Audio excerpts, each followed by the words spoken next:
Isang araw, may mag-asawang naghiwalay ng dahil hindi kasustentuhan ng ama ang mag-ina. Maghiwalay na tayo! Hindi ko na kayo kayang buhayin pa! Huwag ko kaming iwan! At hindi alam ng mag-asawa na nakikinig pala ang kanilang anak. Naghanda ng pagkain ang ina para sa kanilang tanghalian at tinawag niya ang kanyang anak.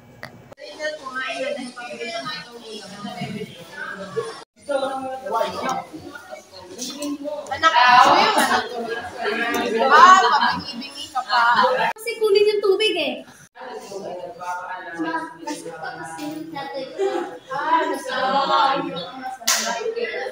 Pinuntahan ng nanay at ginising ngunit nagtataka at hindi magising ang ina.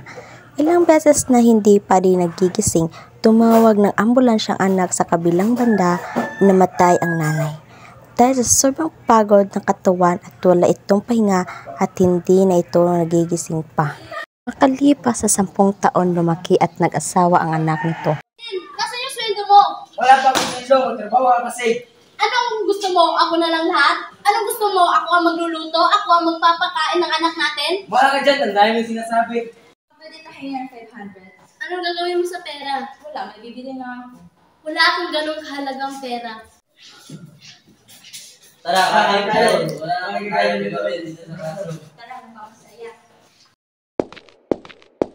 Sa nagawa ko sa'yo noon, ngayon ko lang napagtanto na mali pala yung ginagawa ko. Pasensya sa aking mga nagawa noon. Ngayon ko lang na-realize na mali pala ang aking mga nagawa. Wala yun na, pinapatawad na kita.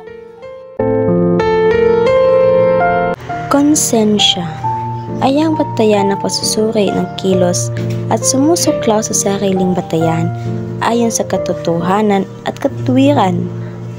Ito ay bahagi ng kaisipan mo, humusga sa mga nagawa mong pagkakamali sa iyong mga magulang. Matutong magpahalaga kung sino ang mga nandyan para sa iyo dahil hindi ka maging masaya kung may nagawa kang mali bago sila mawalan sa buhay mo.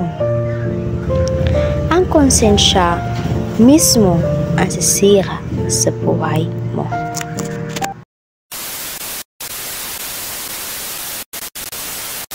Maghiwalay na tayo! Hindi ko na kayong...